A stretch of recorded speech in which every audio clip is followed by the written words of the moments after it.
Hello guys, welcome back to another tutorial. In this tutorial, I am going to present a method through which you can get Minecraft for free, and this method is legal, so let's begin. Firstly, open Microsoft Edge. As you might be knowing that in previous video, I discussed about earning more points in Microsoft rewards, so first you watch previous video and then come back to this video.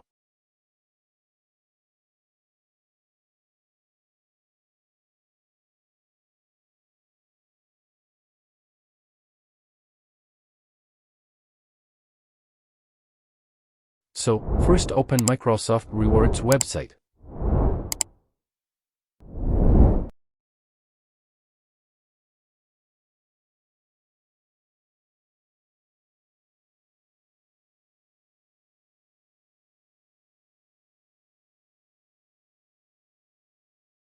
Now go to Rewards section.